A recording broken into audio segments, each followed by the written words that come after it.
नमस्कार दोस्तों, मेरे चैनल में एक बार फिर से आप लोगों का स्वागत है। दोस्तों, मैंने पिछली वीडियो में आप लोगों को फ्रांसीसी कंपनी की स्थापना के बारे में बताया और किस प्रकार भारत में उन्होंने अपनी कोठियाँ बनाई और कैसे अपने व्यापार को आगे बढ़ाया। ये सारी बातें मैंने अपनी पिछली वीडियो में आप लोगों को बताई थी। अपनी आज की इस वीडियो में मैं आप लोगों को बताऊंगा कि किस तरीके से अंग्रेज़ फ्रांसीसी संघर्ष का जन्म होता है और कैसे इन दोनों में टकराव बढ़ जाता है और किस प्रकार से फ्रांसीसी अंग्रेज़ों से संघर्ष करते हैं। तो चलिए स्टार्ट करता हूं मैं अंग्रेज़ फ्रांसीसी संघर्ष का। दोस्तों, व्यापार से आरंभ होकर अंग्रेजी तथा फ्रांसीसी कंपनी भारत की राजनीति में उलझ गई थी। यानी ये दोनों ही भारत की राजनीति में हस्तक्षेप करके भारत में अपने आधिपत्य को जमाना चाहते थे। करीब 20 वर्षों तक चले लंबे संघर्ष के बाद भारत में फ्रांसीसी शक्ति अंतिम रूप से टूट गई और इस संघर्ष ने सदा के लिए एक निर्णय कर दिया कि अंग्रेजी भारत के स्वामी होंगे, फ्रांसीसी नहीं होंगे। ये वो समय था जब हैदराबाद में निज़ामुल मुल्क आसफ जाह, जो एक प्रकार से स्वतंत्र शासक की तरह व्यवहार करते थे, यानी मुगलों की जो उनकी अधीनता थी वो मानते थे लेकिन पूरी तरीके से नहीं मानते थे। तो कह सकते हैं कि वो अर्ध स्वतंत्र शासक की तरह व्यवहार करते थे। कोरोमंडल तट और उसके पीछे की भूमि, जिसे कर्नाटक कहा जाता था, मुगल दक्कन का एक सूबा होता था। यानी ये जो एरिया मैंने बताया, ये मुगलों का एक दक्कन का सूबा होता था और ये निज़ाम के अधिकार के अंतर्गत आता था। इस प्रकार निज़ाम व्यवहारिक रूप से दिल्ली की सरकार से स्वतंत्र हो गया था और उसी प्रकार कर्नाटक का नवाब सूबेदार, जिसे इस क्षेत्र का नवाब कहा जाता था, उसने अपने को दक्कन के नवाब के नियंत्रण से मुक्त कर लिया था। तो अब अगर देखा जाए तो कर्नाटक के नवाब सादत उल्ला खां ने अपने भतीजे दोस्त अली को निज़ाम की मंजूरी के बिना ही अपना उत्तराधिकारी घोषित करके अपने ओहदे को वंशानुगत बना दिया था।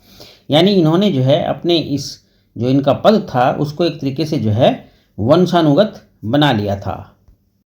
तो सन 1741 में मराठों ने कर्नाटक पर आक्रमण किया और यहाँ के शासक दोस्त अली को मार डाला। उसके बाद जो दोस्त अली को मार डाला था, उसके बाद दामाद चंदा साहब को बंदी बना लिया।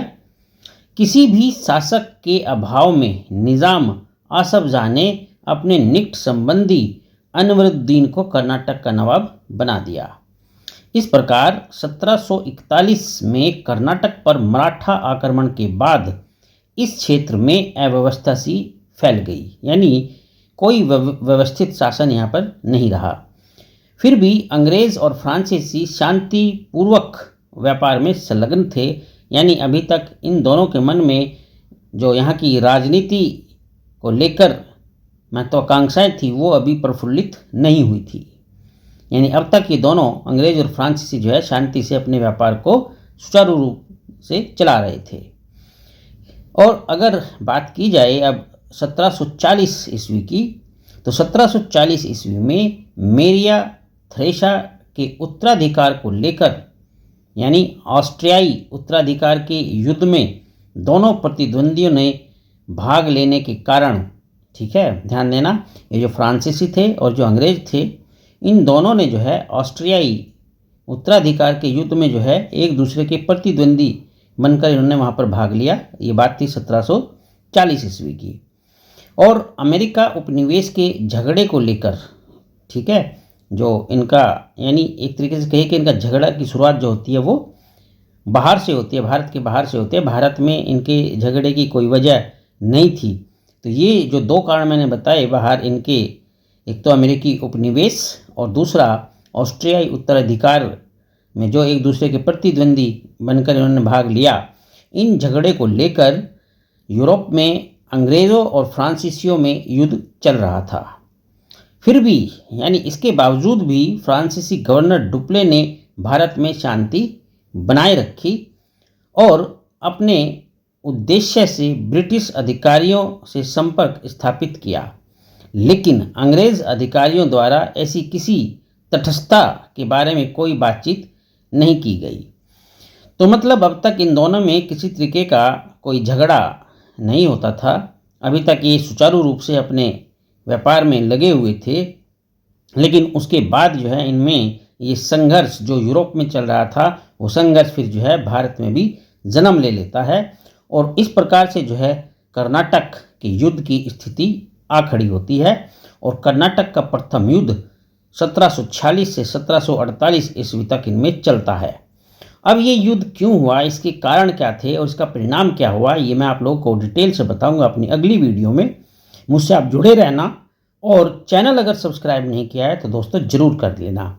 तो चलिए आज मैं यहीं आपसे अलविदा लेता हूं और कल फिर मिलूंगा कर्नाटक के प्रथम युद्ध की पूरी बातें और उसकी बहुत डीप जानकारी लेकर। चलिए मुझसे जुड़े रहने का आपका बहुत बहुत शुक्रिया। अपना ध्यान रखना। आपका दिन शुभ हो।